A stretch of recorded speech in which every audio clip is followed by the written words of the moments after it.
Welcome to cosmic astromancy channel guys, hope you all doing fine. आशा करती हूँ आप सभी स्वस्थ एवं प्रसन्न होंगे। तो चलिए निकालते हैं आज न्यू मून की एनर्जीज की क्रिसेंट मून की एनर्जीज आज की कैसी हैं और क्या एनर्जीज बताने वाली हैं हमारे व्यूअर्स के बारे में। तो चलिए निकालते हैं कुछ cards. I will be drawing 6 cards for today.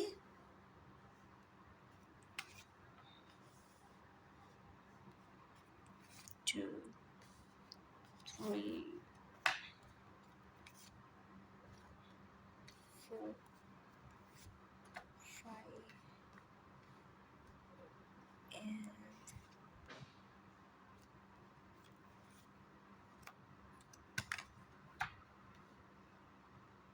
6।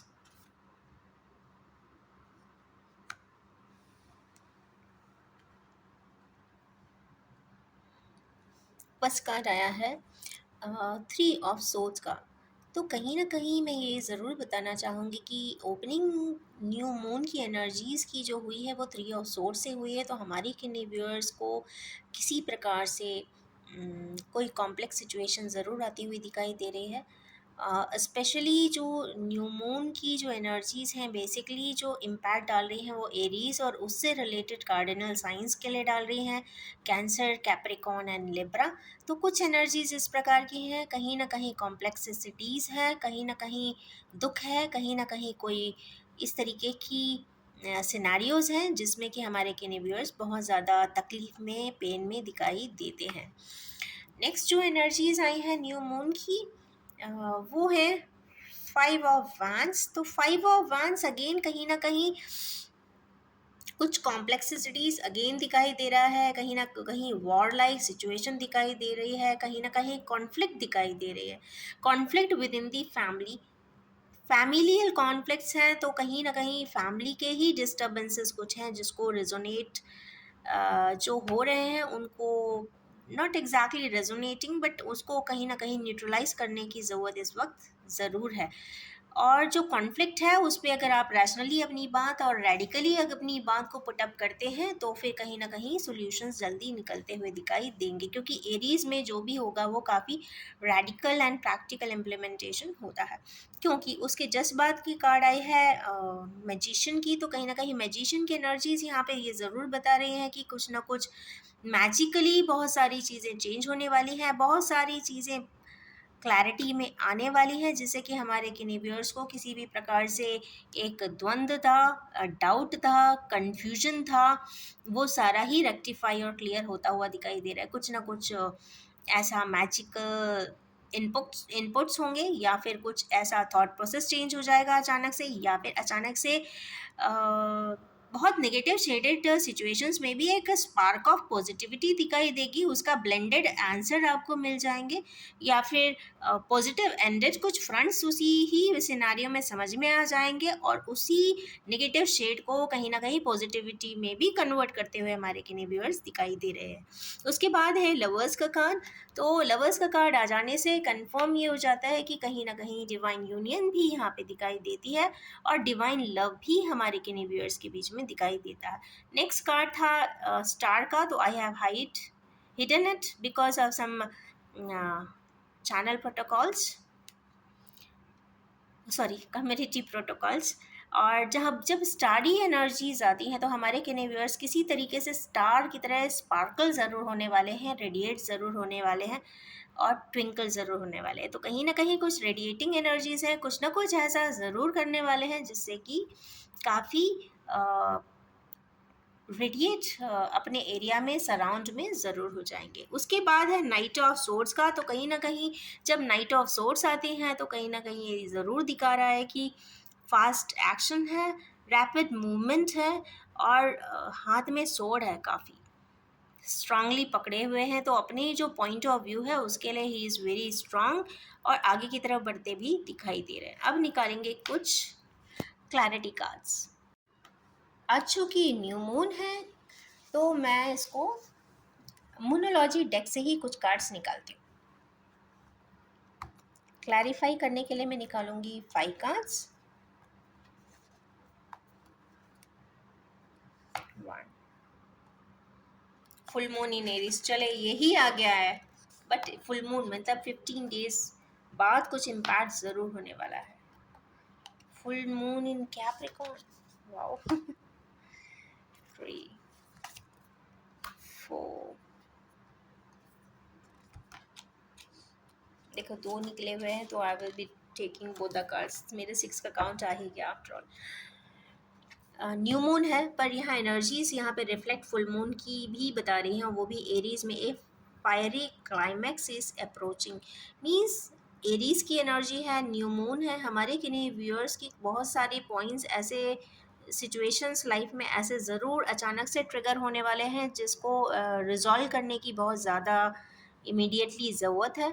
और यस, विद इन 15 डेज, क्योंकि यहाँ फुल मून का भी रिजल्ट आ गया है, तो कोई सारे सिनारियोज ज़रूर यहाँ पे क्लाइमैक्स की तरफ आते हुए दिखाई दे रहे हैं, मीन्स एंड किन्हीं चीज़ों का ज़रूर होता हुआ दिखाई दे रहा है। और फुल मून तक ये पूरा बैलेंस भी हो जाएगा, means in next 15 days. Next card है इसमें, the end of A tough cycle approaches, full moon in Capricorn. देखिए एरीज, वही कार्डिनल साइन की बात आई थी, तो यहाँ पे पहले एरीज आ गए हैं, उसके बाद कैप्रिकॉर्न भी आ रही है। तो एक जो टफ साइकिल लाइफ में चल रही थी, टफेस्ट नेगेटिविटी से भरपूर, या फिर कोई पावरफुल सेपरेशन, या फिर कॉम्प्लेक्सिटीज़, जो भी हो, किसी भी प्रकार की जो ज़्यादा तकलीफ़ देने वाली चीज़ें थी, वो ज़रूर नेक्स्ट 15 डेज़ में यहाँ पे उन्हीं व्यूअर्स के बीच में रिजॉल्व होती हुई दिखाई दे रही हैं। अब ये टफ साइकिल किसी भी चीज़ों से रिलेटेड हो सकती हैं, किसी भी एस्पेक्ट की हो सकती हैं, may be relationships, maybe partnerships, maybe business partnerships, maybe spiritual inclinations। जिस भी कॉन्टेक्स्ट में आप ये रीडिंग देख रहे हैं, या जिन भी कॉन्टेक्स्ट में लाइफ में ट्रबलिंग साइकिल्स चल रही थी, ट्रबल फेजेस चल रहे थे, और स्पेशली चूँकि यहाँ पे जुपिटर की भी पोजीशन कल की डेट में चेंज हो जाने वाली है, सोलर एक्लिप्स भी कल है, तो कहीं ना कहीं बहुत सारे astrological events are going to happen this week. तो कहीं ना कहीं बहुत सारे इम्पैक्ट्स, पावरफुल इम्पैक्ट्स ज़रूर देखने को मिलेंगे। बट जो भी करें बहुत सोच के करें, समझ के करें, in the next 15 days, not exactly 15 days, कल से तो आप देखें तो 10 डेज मान लीजिए। Next is full moon in Sagittarius, again full moon आया, तो मतलब फुल मून का यहाँ पे रोल कुछ ज़रूर होने वाला है। Look at the bigger picture, means जो भी एस्पेक्ट पे हमारे किन्हीं व्यूअर्स सोच रहे हैं, करना चाहते हैं, देखना चाहते हैं, समझना चाहते हैं, तो ये फुल मून किसी सैगिटेरियन ज़ोडिएक्स वालों के लिए भी इम्पैक्टफुल हो सकती है, कैप्रिकॉन ज़ोडिएक्स के लिए भी हो सकती है, और एरीज ज़ोडिएक वालों के लिए भी काफ़ी इम्पॉर्टेंट रोल प्ले कर सकती है। उनको एक बिगर पिक्चर देखने की ज़रूरत है, बहुत छोटे एंड पे या स्मॉल एंड्स पे या स्मॉल पोर्शंस पे they shouldn't look on, they should always see the wider ends of the horizon और सिचुएशन और सर्कमस्टेंस। नेक्स्ट कार्ड इसमें था, you are very close to achieving your goal, तो हमारे किन्हीं व्यूअर्स इस वक्त अपने किन्हीं गोल्स को पाने के लिए जिसमें वो वर्क कर रहे थे, वो उनको अचीव ज़रूर होगा। कई बार ऐसा होता है कि आप हार कर भी जीत जाते हो, और कई लोग जीत कर भी ऐसा लगता है कि इन्होंने जो पाया था वो उनको उतना हैप्पीनेस नहीं देता। इसका मतलब है वो एक दिन ये सोचने पे मजबूर भी हो जाते हैं कि क्या पाया है, क्या खोया है। वो कैलकुलस में ज़रूर आ जाते हैं, वो कैलकुलेट करने लग जाते हैं। नेक्स्ट कार्ड है, conclusions are within reach, it means हमारे व्यूअर्स जो काफ़ी शेडी हालत में थे, या फिर उनके पास बहुत सारी इंफॉर्मेशंस नहीं थी, उनको कुछ पता नहीं था, उनके इर्द गिर्द क्या हो रहा है उसके बारे में उनको कुछ बातों का एहसास नहीं था, वो एक ब्लाइंड पाथवे को फॉलो कर रहे थे, उनको आगे क्या होगा इसका ज़रा भी एहसास नहीं था। वो एक इनोसेंट ट्रेड्स लेकर एक अननोन पाथवे पे चल रहे थे, एक इस विश्वास के साथ चल रहे थे कि जो उन्होंने सोचा था, अगर वो सही थे, ट्रूथफुल थे, फेथफुल थे, और अगर ऊपर वाले की रज़ा उसमें होगी तो उन्हें कहीं ना कहीं सक्सेस ज़रूर मिलेगी। तो यस, उन्हीं किन्हीं व्यूअर्स के पाथवे में, लाइफ में, या फिर प्रोजेक्ट में, सिचुएशंस में या सिनारियोज में कंक्लूजन आता हुआ दिखाई दे रहा है, मीन्स एंड रिजल्ट्स आते हुए दिखाई दे रहे हैं। नेक्स्ट है क्रिसेंट मून।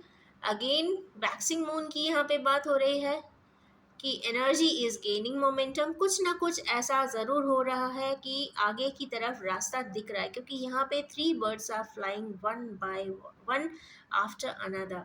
और एक मून भी है, इमोशंस भी हैं, पहाड़ियाँ भी हैं। यहाँ पे बहुत सारी पहाड़ियाँ दिख रही है, means they have cross the ladder, they have crossed the borders, they have crossed the limitations, they have crossed many mountains, hills, means हमारे किन्हीं व्यूअर्स ने बहुत सारी मेहनत के साथ बहुत सारे हर्डल रेस को अपनी लाइफ के आगे गए हैं, और आगे का रास्ता प्रशस्त भी किया है, और आगे की तरफ लाइफ उनको ले जा भी रही है। तो ये किन्हीं बहुत फायरी कंप्लीशन की और बिगर पिक्चर को देखते हुए कोई टास्क के अचीवमेंट की भी यहाँ पे कुछ एनर्जीज दिखाई दे रही है, और कहीं ना कहीं एनर्जी खुद बता रही है कि अब आपको आगे की फेज में जाना है। तो कुछ इस प्रकार की एनर्जीज आज की मोनोलॉजी डेक से आई है। तो इन्हीं एनर्जीज के साथ मैं अपनी इस रीडिंग को एंड करना चाहूँगी, और ये भी बताना चाहूँगी कि ये general, timeless, collective and gender free reading है। जब भी आपके सामने आएगी कुछ ना कुछ रेजोनेट ज़रूर करेगी। तो wish you all have a most happiest time ahead. Thank you so much.